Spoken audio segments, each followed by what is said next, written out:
it can be easy to let it go to your head when you get to speak at something like this. I've got this fan club over there, all in pink. Everywhere I go, they go. But far more than me do my employees and staff and volunteers and some of the mothers who assist at our vigils have to put up with this kind of hate on a regular basis. So when people say to me, "You're so brave, sitting on Victoria Derbyshire's sofa with two people who are against you," I say, you know, actually these people who are out 4 and 5 hours a day, being spat at in the street, having cigarette butts stamped into their coats, having pictures smashed up, coffee poured over their heads, etc., etc. These are documented police reports of actual events that have happened to our counsellors and volunteers outside abortion centres. You know, those are the people who are brave. So can we put our hands together for them, please?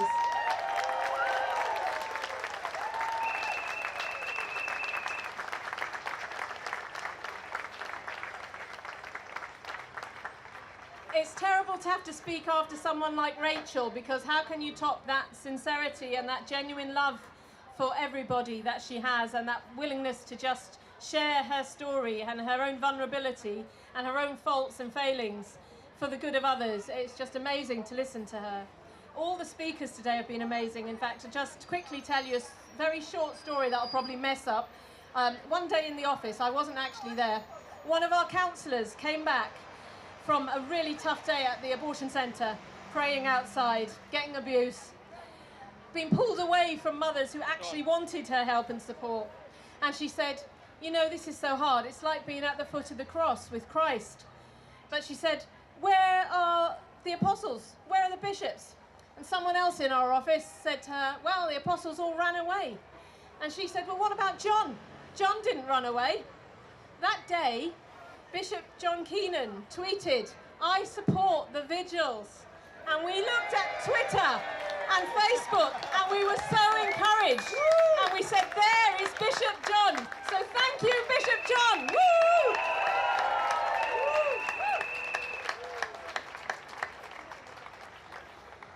Like Rachel, I look at 9 million abortions and I think, what a travesty, what a total assault on children, on their mothers, on their fathers too.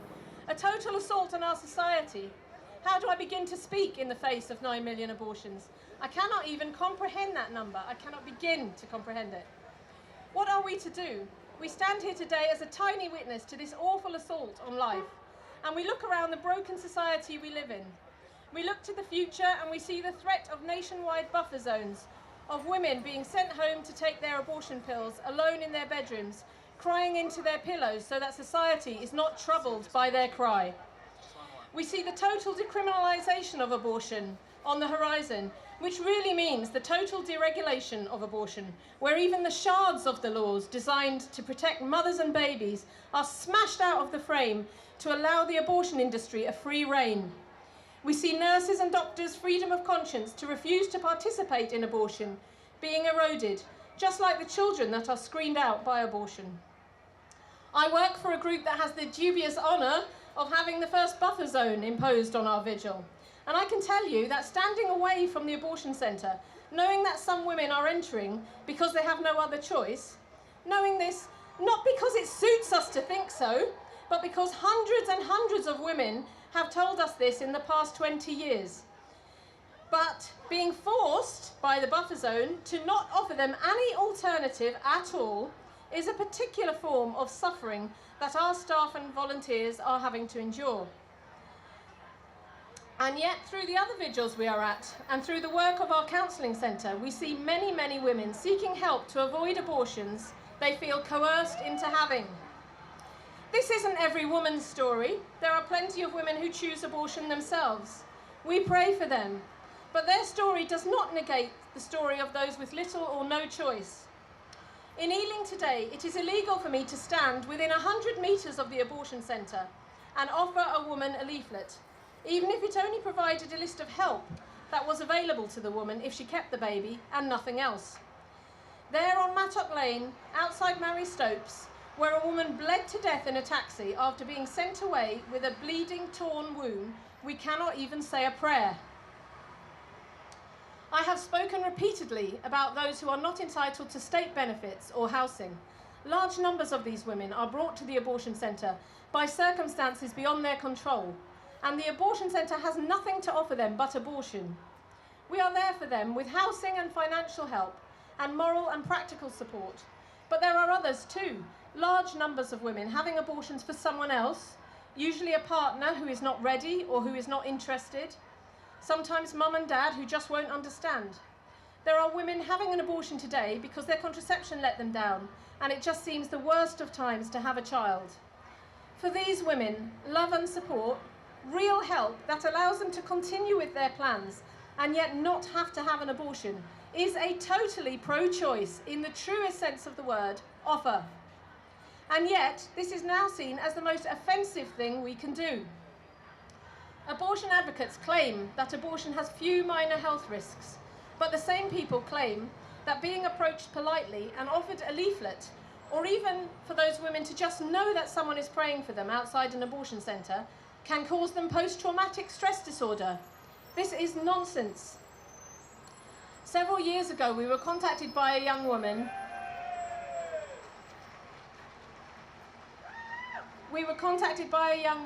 Who had been raped. She came to us really conflicted about what to do. There was under so much pressure to have an abortion. So many women who we've seen who've been raped have been told by those around them, if you keep this baby, I don't believe you were raped. Even on occasions, the police have told them, if you keep this baby, we're not going to prosecute the rapist. That's actual factual testimony from many women that we've seen. This young woman was really, really confused. She had a husband back home in her own country. She wasn't sure that he would accept this child. She just felt she couldn't possibly go ahead. She had a couple of daughters, and she'd always wanted a little boy, and she wanted to call him Martin. But she had never had her little boy, and now she was in this situation. With lots of support and prayer and real help and a place to hide and all kinds of support to give her different options about what to do when the baby was born, she decided to go ahead with her decision to continue the pregnancy. When the baby was born, she had decided she was going to give him up for adoption. Her little boy was born on the feast of St. Martin, and she called him Martin.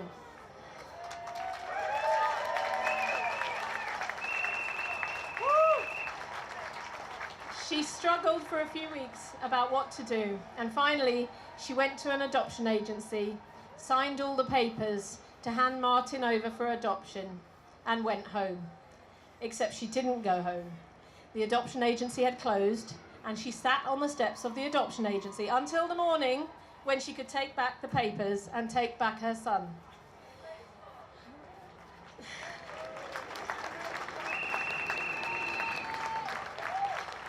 With God's grace, her husband accepted what had happened and accepted her decision to keep her baby, and she returned home and brought her baby back to her family.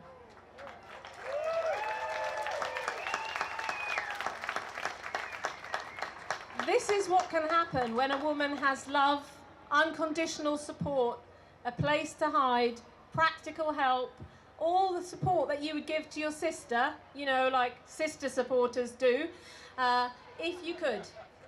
And that's exactly what we are all called to do. It's not just something for Good Counsel or 40 Days or any of the groups that pray and witness or Life, or, you know, it's something all of us are called to do, is to offer that love and support to those in need. In 20 years, I have not met a woman who had from her early childhood wanted or planned to have an abortion. No one wants to have an abortion. When women speak of wanting to have an abortion, they are of course really meaning that they desperately don't want to have the baby. If they could be suddenly unpregnant, this would seem to be the solution. Unfortunately, the only way to make a pregnant woman unpregnant is to deliver her baby, dead or alive. Either one of those choices is going to have consequences for the woman. If you understand what science clearly shows, that a little unborn human at 3 weeks of pregnancy has a beating heart, that at 7 weeks brain waves can be clearly picked up, showing what in any other circumstances would be thought of as thought, that by 7 weeks the enlarged ultrasound scan can show a tiny baby clearly moving in the womb, or sometimes in an abortion centre where the ultrasound is not enlarged and it shows a blob. We've done ultrasounds in our centre, so we know the difference. By 8 weeks, the baby has the foundations of all its organs laid down, and by 12 weeks, the baby has every organ developed and growing. Once you know that ending the pregnancy means ending a human life. Of course, what ending a pregnancy by abortion does is to make a woman the mother of a dead baby. If we believe this, we have to have a different approach to the topic of abortion than those who don't know or are in denial about the humanity of their children. I initially wanted to work in the political campaign to change the law on abortion. I still support a change in the law on abortion, but somehow I ended up on the side of the pro-life movement which cares for and supports mothers instead. No one who knows me was more surprised than I was by that, but we were all very surprised. But I begin to see that in many ways, caring for mothers who are considering abortion and giving them real alternatives does change minds and hearts. It is a very important part of changing the culture. We need to show our commitment to this work. As Rachel said, if we know what abortion really does, it's our job to witness this to our society in a loving way. We must put our hands in our pockets, offer our time, our resources, at the disposal of those offering help to women in unplanned pregnancies and those who are trying to change the law and the culture. Then we can honestly say to women, we think you are better than this, you deserve better than this, and your baby also deserves better than this. Today we are opposed by groups of people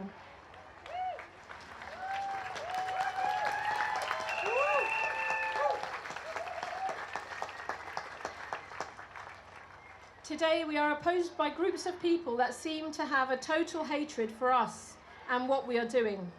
Why is that hatred there? Here we are in a country on the brink of legalising abortion for all or any reasons at each and every stage in pregnancy. Why do these groups even care what we do? Why, when we have approaching 200,000 abortions each year, do they care about our little march and our movement? Ask yourself that question and think about it long and hard. They care because they sense something that we don't even imagine, that there can come a time when abortion will be exposed for the attack on women that it really is.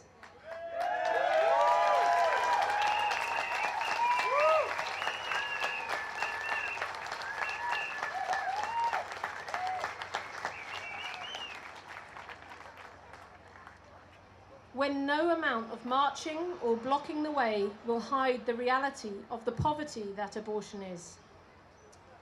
They sense that a time is coming when abortion won't be seen as a choice, but will be recognised for what it really is, the wholesale killing of children and wounding of their mothers.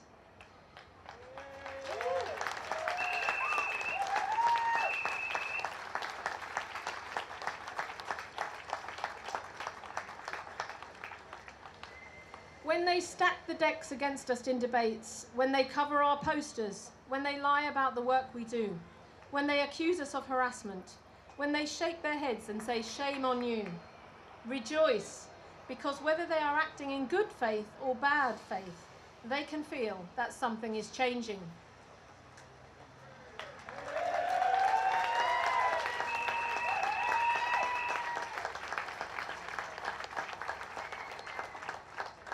It makes no sense for them to come out to protest our presence here. Here we stand with the media not on our side, with our parliament largely not on our side, with our laws totally not on our side. It makes no sense to protest us unless they fear that the abortion tide is already turning, and I think they are right.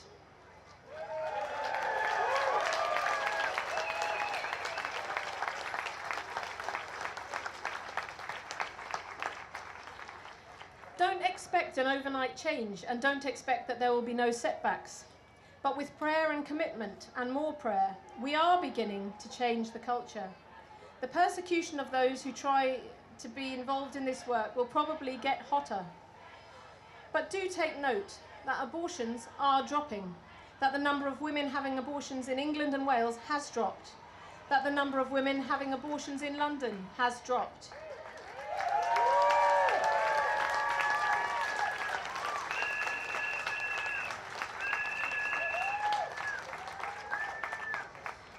While the population of London has risen by about 1 million in the same time, abortions have dropped in the last 10 or 11 years from 51,000 down to 42,000.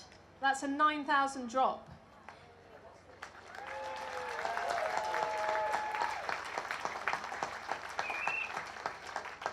When we're talking about 9 million abortions, you know, this isn't happening fast enough, and 42,000 abortions in London alone is a horrific figure. But I can see the tide turning. Before 2006, the abortion figures had risen every year since the Abortion Act was passed. 11 years ago, in 2007, there were just over 205,000 abortions in England and Wales. In 2016, there were just over 190,000 abortions, which is a drop of over 15,000.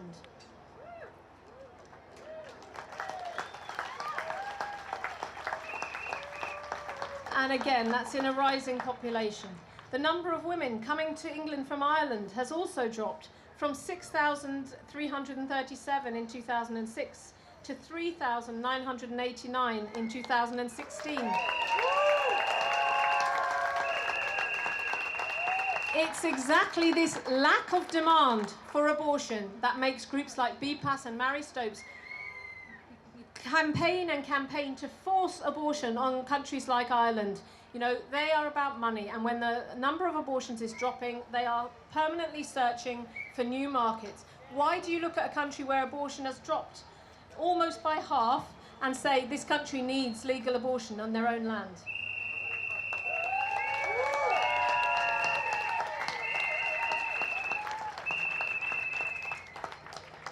We have also seen that where there is a regular, peaceful, prayerful vigil offering help and covering large numbers of the hours that the centre is open, abortions drop there.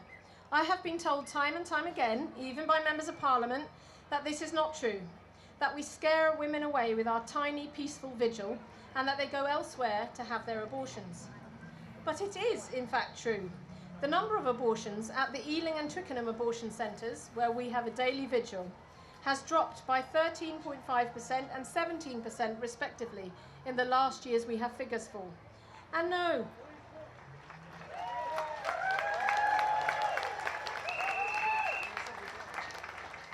those women did not just all go elsewhere. I know, because large numbers of them have come to us for a chat or a buggy or some vouchers or a bit of advice, and they have come back to show us their babies. Praise God.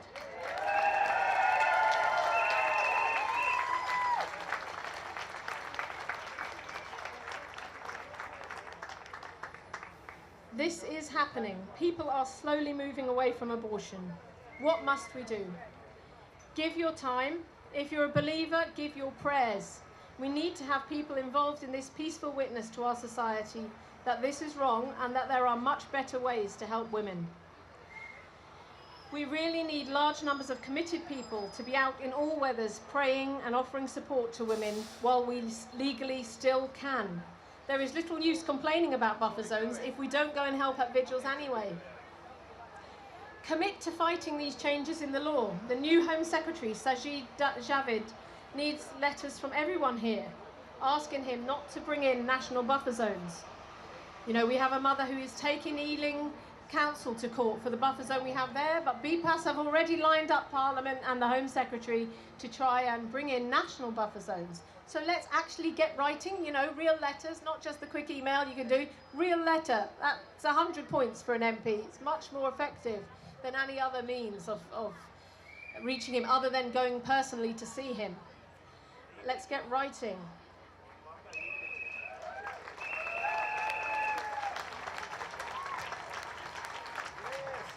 And we need to be ready to oppose the decriminalisation of abortion to our own MPs. We can't just sit back and say, oh no, this is going to happen. We're responsible if we don't witness to these people. We do know. We don't know whether they know, but we know how wrong this is.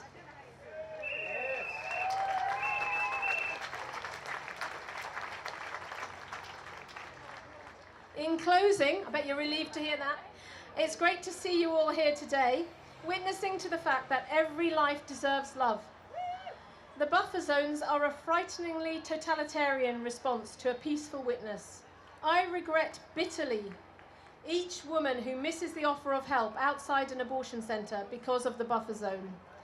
But the even greater danger to the future of mums and babies, as well as to the elderly and disabled, and to all those who are vulnerable, is pro-life apathy. That is the buffer zone we have to fight hardest, and for the sake of the unborn, the most important one to win. Thank you.